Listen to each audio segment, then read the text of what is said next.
Story 1. Am I the a-hole for telling my daughter-in-law she wasn't invited due to her weight? We've done plenty of things that are not physically taxing with her, but even the small stuff, she ends up on a bench half the day. We went to a small mall, half the day on the bench. It was window shopping.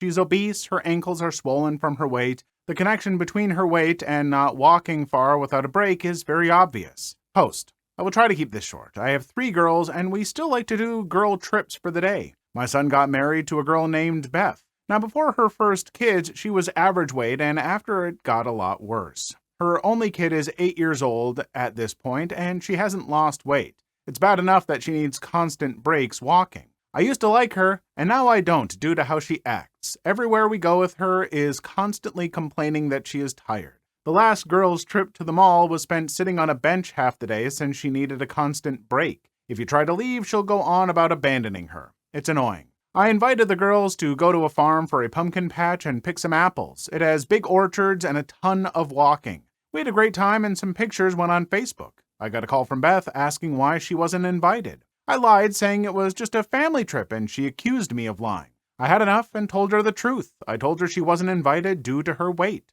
that she forces us to stop all the time and it ruins the trips most days since we don't get to do half the stuff. She called me a jerk and hung up. I'm getting texts from my son saying to apologize, but the girls are on my side and are sick of having trips ruined since we have to wait for her all the time. This is a rough one, and I don't have a great answer to this because I want to respect all body types, I have been, a bigger person before, and it is a struggle, and losing weight is a huge struggle, especially, I imagine, for someone after having a kid. That's even more so.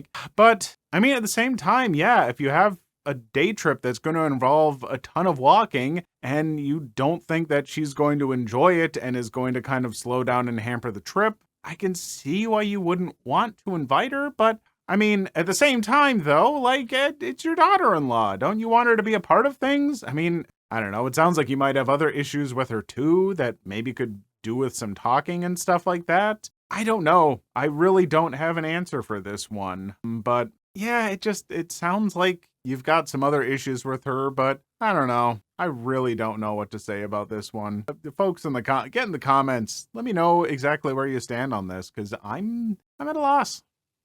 Story 2. Stepdad cheats on my mom, so we get revenge. Initials for clarity. Me, 24 male. My mother, 50 female. Mom. My brother, 23 male. Bro. My sister, 30 female. Sis. Cheating stepdad, 45 male. Chris. Stepdad's coworker, 25 female. Betty, the other woman. About 40 female. Darla. This may be a long one. Apologies in advance. I moved in with my mom after her marriage of 25 years with my bio dad ended. He was a manipulative a-hole, but that's another story. Shortly after the divorce, my mom introduced me to her boyfriend at the time, Chris. Now, my mom works as a corrections officer at the county jail. The boyfriend was a former inmate for a DUI. That should have been the first red flag, but my mom was grieving a long marriage and I didn't want to push the subject. Chris seemed to make her happy, and that was enough for me. Me, bro, and sis all moved in with mom and Chris, and we seemed to get along okay.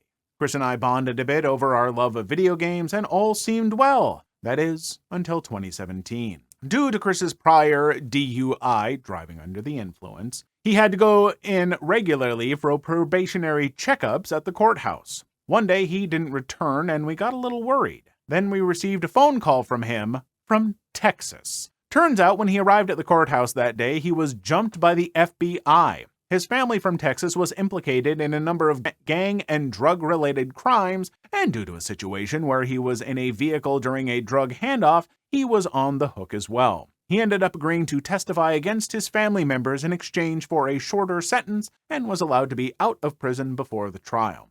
My mom was distraught, and over the course of many phone calls over a year, they worked out their marriage plans when he returned. His store owner at the DQ he worked at allowed him to come back as well, back to his store manager position. Soon after, the drinking started. Now, obviously, because of his DUI, Chris was clearly no stranger to drinking. He began to drink more and more to the point where he was consuming half a 24-pack of beer a day. Chris was a mean drunk. He regularly started fights when wasted, and while they never got physical, he wasn't exactly kind with his words. My mom enabled his behavior for several years, saying the stress was getting to him from work and from the upcoming trial. Finally, after several years, my mom had enough. Chris came home extremely drunk one night, and my mom confronted him. She asked if he'd been drinking, and when he didn't deny it, she kicked him out. He went to live with a friend temporarily. The next morning, my mom asked us to help gather a few of his essentials so that he didn't have to re-enter the home until he was sober. While we were gathering his things, we heard a knock at the front door. We opened it to find Betty, one of Chris's coworkers and someone I went to high school with. She told my mom she had something important to share.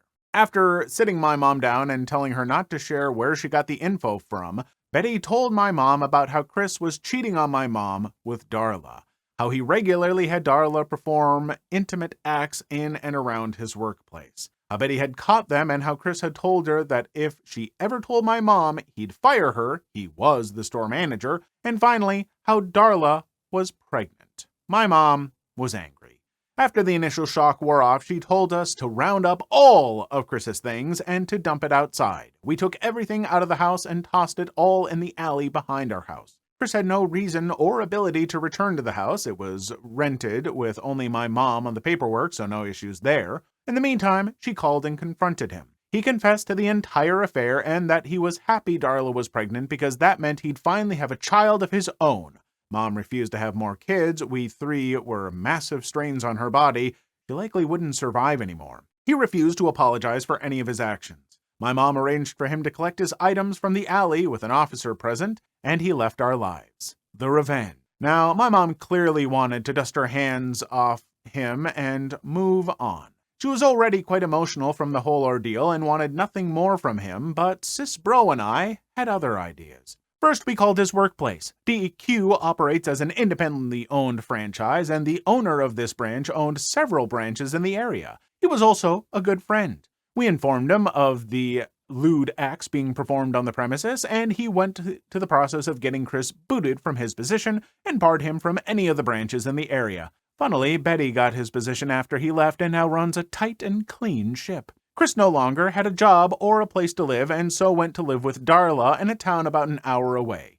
We found out that he started working at another DQ in that town and informed the owner of that location of the situation. It took significantly longer due to there being no current indecent actions occurring there, but eventually he lost that job too. Soon after, Chris began driving around our neighborhood, seemingly stalking my mom and our family, probably because of his job loss. Now, due to the whole situation in Texas, he never had his probation lifted for his DUI, and thus still did not have a license. He never had to drive when he lived with us, since work was local and we could drive him as needed. But here, he was clearly driving around by himself when he shouldn't be. We contacted the police and informed them about Darla's vehicle in our neighborhood and that we believed Chris was driving it without a license. We told them to pull over the vehicle next time they see it, as it would likely be C driving again. Sure enough, a few weeks later, we were told that Chris was indeed pulled over and sent back to the local jail for driving without a license and while intoxicated. The police also did a search of the home he was staying at and found several guns at the premises. Since he was a felon, he was not legally allowed to have weaponry on the premises, meaning there was more jail time tacked on. By the time his hail time had finished, it was just in time for him to be sent back to incarceration in Texas for the trial. Chris's son was born while Chris was in prison. Darla eventually realized what an absolute butt Chris was and cut ties with him while he was in prison. During his prison time, Chris started sending tons of letters to my mom stating how sorry he was, pleading to take him back, and ranting about how it wasn't his fault. All the same letter, mind you. Mom burnt every one of them. We moved on, moving out of state. Chris eventually got out of prison some years ago and now lives in Kansas, struggling and fighting child support, with which Darla sued him for. Mom now has a new boyfriend who treats her right and cares a lot more than Chris ever did.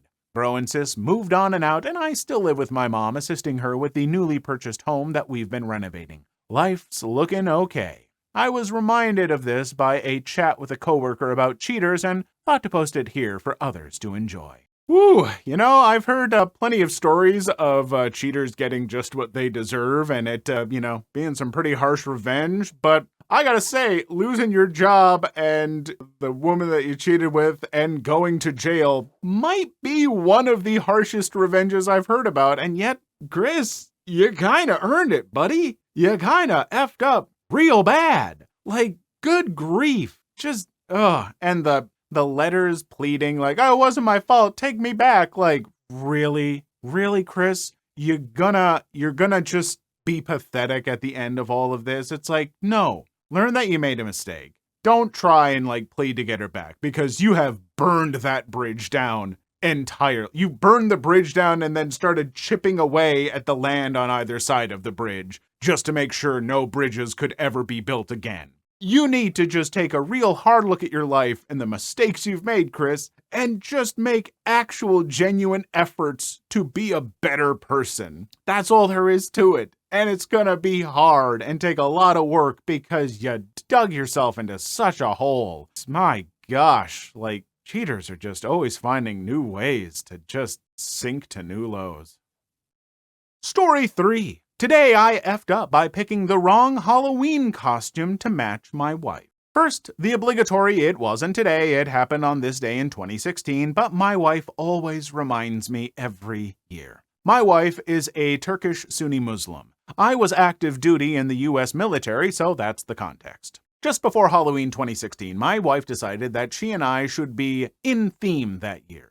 She decided on a Jasmine, like the Disney princess from Aladdin costume. It wasn't the kiddie kind, as she looked more like a naughty belly dancer than a Disney princess. So once she gets it and puts it on, she tells me that I need to hurry up and order mine. I asked her what she wants me to dress up as, to which she responds, "I don't care as long as you are in theme with me. I'm an Arab princess." In hindsight, an Arab chic, Aladdin, etc., would have been a better choice. I picked a Crusader costume, all white with the red St. George cross, chainmail, and a sword. It showed up the day before Halloween, so it was too late to change. We went trick-or-treating with the kids all night. It got a lot of laughs. Unfortunately, none were from my wife. So I feel like in a court of law, I clearly met the requirement. Unfortunately, this was not a court of law, and the judge ruled that the costume I decided on did not meet the intent. Too long didn't read. My Turkish wife dressed up as an Arab princess for Halloween and told me to order a costume in theme with hers.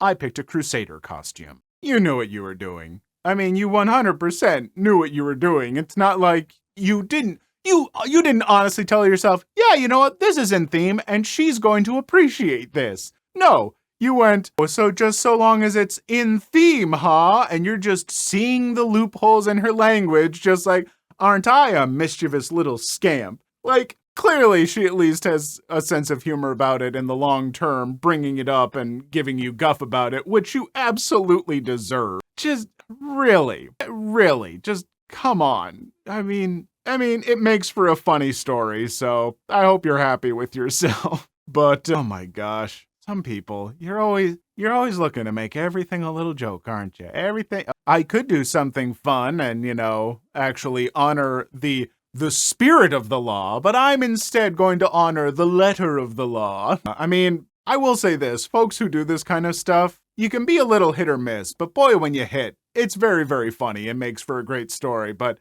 boy, when you miss, sometimes you really miss. This one, I think it's a little bit of both. I don't know, but not a gamble I would have taken. Please leave your story in the comments. I would love to make a video on them in the future. Also, don't forget to like and subscribe.